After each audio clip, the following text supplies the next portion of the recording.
Bonjour à toutes et à tous. Alors aujourd'hui nous allons voir ensemble comment utiliser un DAE, c'est-à-dire un défibrillateur automatisé externe. Cet appareil va nous permettre, en tout cas nous aider, nous accompagner dans la mise en pratique de la RCP, réanimation cardio-pulmonaire, qu'on avait pu voir ensemble lors d'une vidéo précédente. Pour rappel, mon défibrillateur, le secouriste ira chercher le défibrillateur s'il est capable d'être revenu près de la victime en moins de 10 secondes, ou alors on demandera à quelqu'un d'aller nous chercher ce défibrillateur.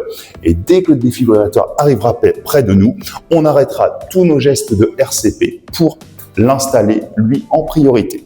Il y a différents types de défibrillateurs aujourd'hui qu'on peut retrouver et vous les voyez derrière moi. Après, la conduite à tenir reste toujours la même. Il faut se laisser guider par l'appareil. Donc, j'ai un petit boîtier comme ceci et je vais avoir des électrodes que je vais retrouver dans ma trousse. Pareil, si vous ne savez plus à quel endroit positionner vos électrodes, mais en fait, c'est indiqué directement dessus.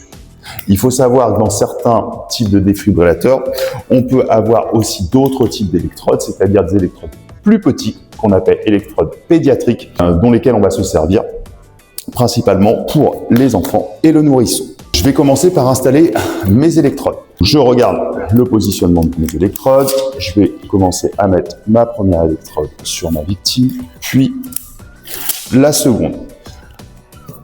En général, lorsque vous êtes en présence d'une victime masculine, vous aurez toujours avec le défibrillateur un rasoir. L'objectif, ça sera de raser rapidement la zone sur laquelle je vais poser du coup mon électrode. Donc je viens de poser mes deux électrodes, je vais les connecter sur mon boîtier et on voit l'emplacement où je dois du coup les brancher. Et je vais allumer mon défibrillateur en appuyant sur le bouton vert. Et je vais suivre ces consignes. En l'absence de signes de vie, appelez les secours. Analyse du rythme cardiaque en cours. Donc mon défibrillateur analyse si ma victime respire. Ne touchez pas le patient. Choc recommandé. Donc là, il s'aperçoit que ma victime est en arrêt cardiaque et il préconise du coup d'envoyer du coup un choc. Restez à l'écart du patient. Délivrez le choc maintenant, appuyez sur le bouton clignotant. Alors, comme vous pouvez le voir, vous avez le bouton clignotant en orange. Choc délivré.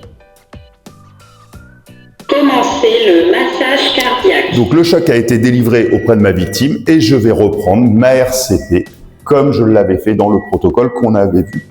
On peut bien sûr s'aider du petit signal là qu'émet du coup ce défibrillateur pour suivre le rythme du coup de mes compressions thoraciques. Donc voilà pour cette vidéo sur l'utilisation du défibrillateur et puis on se retrouve très bientôt dans de prochaines vidéos. À bientôt.